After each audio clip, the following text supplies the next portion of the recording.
Every day I hear that the biggest stumbling block for people to start baking is getting started. And by having the basics, the basic baking equipment and the basic ingredients that we're going to cover today, you'll be ready. So that the next time you want to make those amazing chocolate chip cookies, or maybe a pan of brownies to watch a movie and enjoy, you'll have everything covered. And as I mentioned, we're going to follow this helpful pantry shopping checklist. But before we talk about the staple ingredients that you'll need, just move these off to the side for a minute. I want you to think about where you're going to put everything. Do you have a shelf in your kitchen cupboard or pantry or closet, someplace where all of the baking equipment can be stored together, as well as your baking ingredients? Now, they don't all need to be together. For me, we're in a very small apartment-sized kitchen. And so I keep a lot of my baking equipment either underneath this island, this baking island. I think we got it at a big box store, or in the bottom drawer of my stove. That's where I keep a lot of the metal pans and cookie trays, muffin tins, that kind of thing. And for ingredients, I have either the little cupboard behind me where I keep, while this list looks really long, you don't have to go out and get everything all at once. And my recommendation would be to pick a recipe and then go to the dollar store in your neighborhood, either Dollar Tree or Dollarama. I know Dollarama here at home carries a full line of Betty Crocker baking equipment, and it's really amazing. It's very good quality. So you can check that out. And the other place, of course, is Amazon. For convenience, you can get some great deals there too. And I also have a store on Amazon with all of my favorite baking equipment. And I'll put a link in the description below for you to look at those things. The first thing we're going to talk about are spices and flavorings. And these are the basics that will be helpful to you to have on hand. Vanilla is almost in every recipe that I've come across. You can add a little or a lot depending on the flavoring, the strength of the flavoring that you like. I like to purchase pure vanilla extract. It's a little more money, but you can usually get a good size bottle, and you don't really need a lot in your recipes. It's usually a quarter teaspoon, half teaspoon, that kind of thing. So pure vanilla extract, if you can do that. There are 3 spices that it's helpful to have on hand. Actually 4, and I'm missing one. Where is it?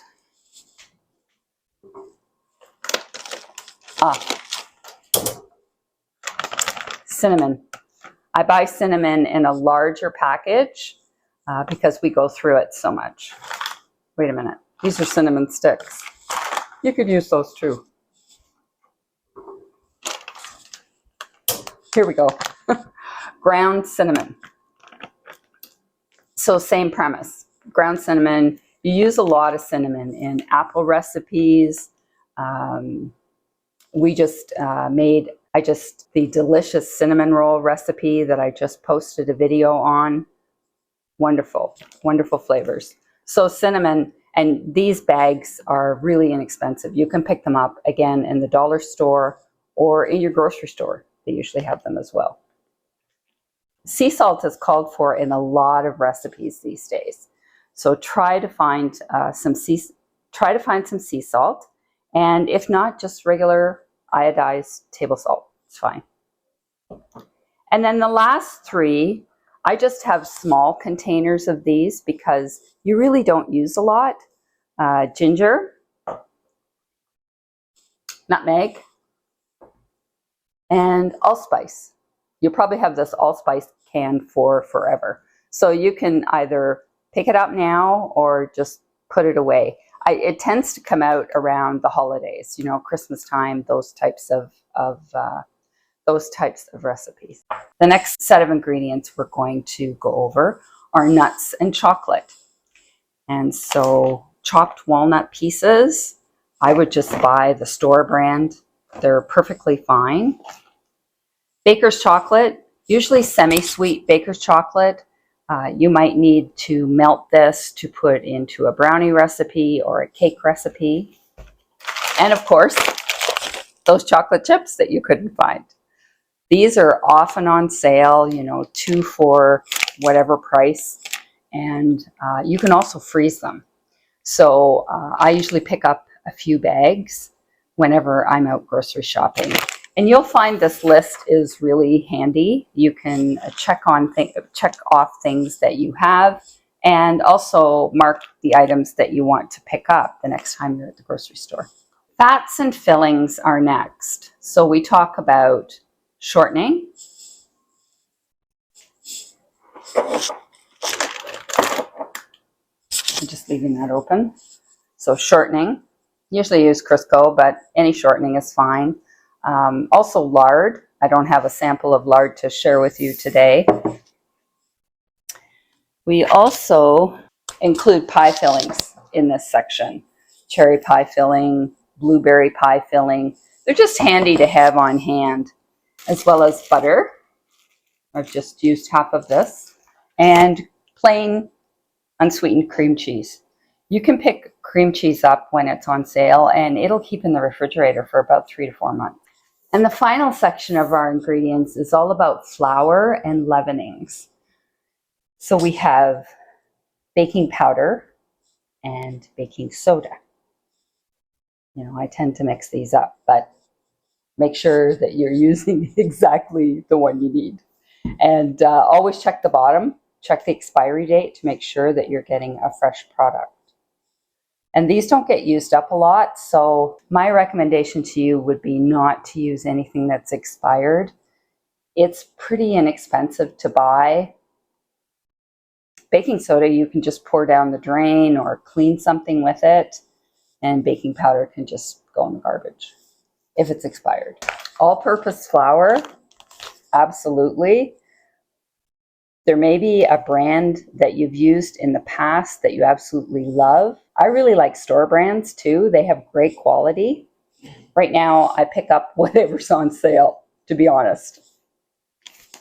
And I just use all-purpose unbleached. You can also buy cake and pastry flour. That's your personal choice. But I think for the basics, just stick to the all-purpose flour. White granulated sugar. Not much left in this bag. I guess I better go get some more. Cornstarch. This is a great thickener. Maybe you're making a filling or a pudding. Cornstarch is perfect for that. And these are just some extras that I put in. They're on the list. Icing sugar. In Canada, they call it icing sugar, but I believe it's also called powdered sugar or confectioner sugar. This is always on sale. So I pick up a couple of bags and just throw it in my little pantry till I'm ready for it. Cocoa, again, whichever brand you prefer. It lasts quite a long time and the shelf life is usually quite long. Yeah, this is good until October of this year. And I bought it, I think, last year. And graham cracker crumbs. Having the crumbs on hand is really helpful to make a pie crust or the bottom of cherry cheesecake. Really good idea to have graham cracker crumbs on hand. So that's it for the ingredients. And now we're going to move on to the basic baking equipment that you can use to make those delicious cookies and anything else. So now we'll get to the fun part. These are the basics to get you started, but you're going to find that if you get into baking, every time you see a pie plate or a baking pan or a cake pan, you're going to start to get a collection. And believe me, I have several of each of these, and they all get used. So starting out, a 13 by 9 pan is a great thing to have. And I like to get the ones, see if I can get this lid off. Yes, I can. I like to have the ones that have a lid. So, you know, if you bake your squares or your cakes and you want to take them either to your neighbors or to a potluck or to a church supper, you're all set. And this one, this is a new one. I haven't even used it. Has a handle. So that's pretty cool.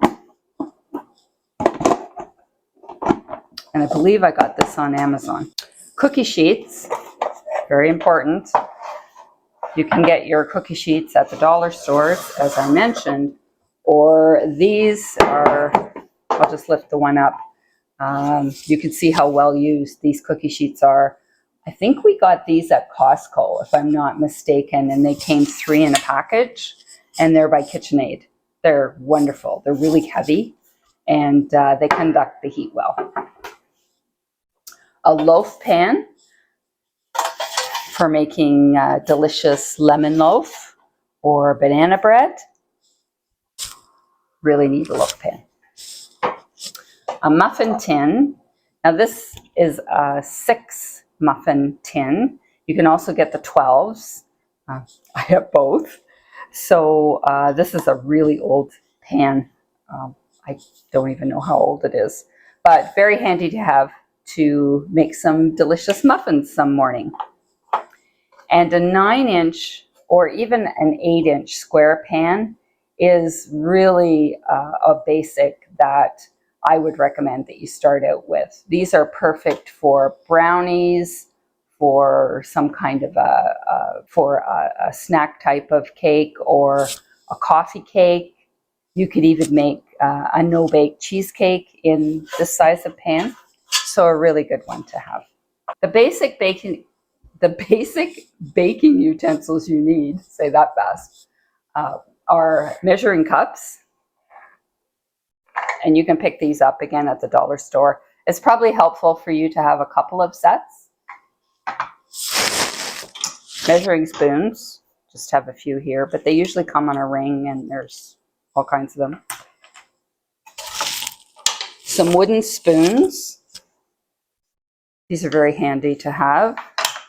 A rolling pin. This is a French wooden rolling pin. I highly recommend it. You may not be ready to make pies yet, or maybe you are, but this French rolling pin is just the best. I use it all the time. A rubber spatula.